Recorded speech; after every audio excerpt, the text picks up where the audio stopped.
Many tennis players believe that the only way to slice a backhand is by opening the racket face and then carving underneath the ball.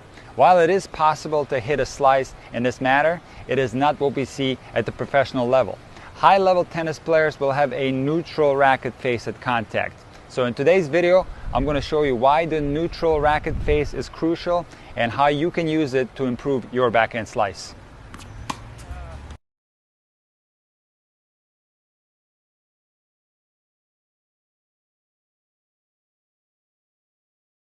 First, let's examine how we achieve underspin on the ball. So on the backhand slice, if we open the racket face up, the ball will get underspin. So if I hit a ball with an open racket face, I will be able to get slice on it. However, if I hit the slice very hard, then the open racket face might cause the ball to stay up too high. A better way to create underspin on the backhand slice is by going high to low. So professional players will start with their take back around their shoulder height, in some cases even higher. And now the next step is going down towards the waist area. So it's this high to low motion that creates underspin.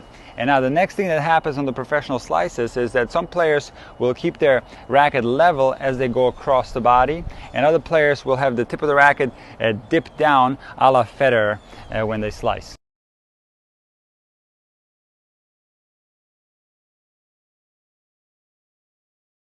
So what creates the underspin is this high to low motion. So if I go from a high position to a low position, I get underspin. And now the way you want to hit your slice is with a low trajectory, and this is where the closed racket face is crucial. You want to be able to hit a slice backhand that doesn't bounce very high on the other side, and the other person would have to bend down, and hopefully you can draw an error that way.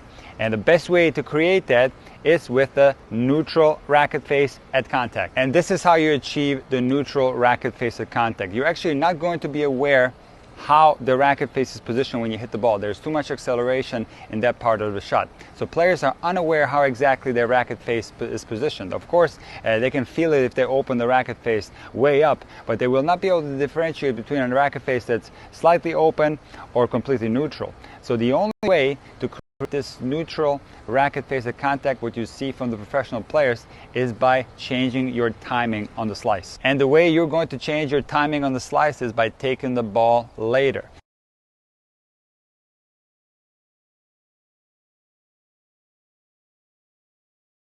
Here's what happens if you take the ball too early on the slice. So if I have a continental grip, and if I take the ball too early or too far in front of my body, it becomes very difficult to create the neutral position of the racket face. I would have to bend my wrist down in order to straighten my racket. Naturally, the further in front I go, the more the racket face opens up. In order to make good contact on the backhand slice, you must have the correct footwork. And what happens at the professional level is that you will rarely see an open stance backhand like this. Only in emergency situations will you ever see a player attempt a shot like this. Instead, players will step around with their dominant foot. So they will do a lateral step with their dominant leg, and now automatically the shoulders are turned and we have this sideways position. And now when you make contact, you should never go past the tip of your front foot, and you adjust the timing by waiting on the ball longer. So as you're stepping around with your dominant foot, you should never go past this point.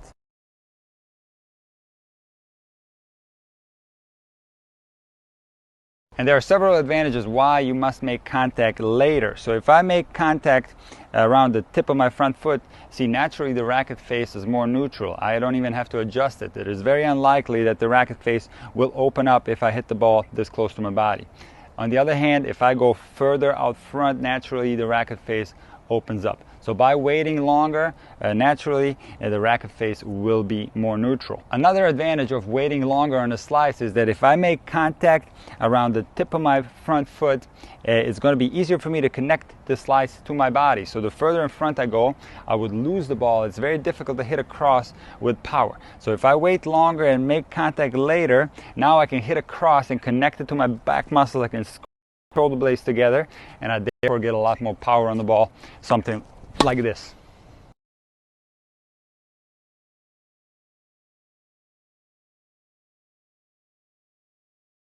There are going to be exceptions on the open racket face. When we're talking about a chip return, for example, where we're not really swinging at the ball, we're just absorbing the pace, there in fact we can have a slightly more open racket face. Another example where the racket face would be more open would be on low slices. So the lower the ball goes, the more you have to open the racket face to make the ball go over the net. It would be very unlikely that you're going to make it over the net with a neutral racket face on a low slice.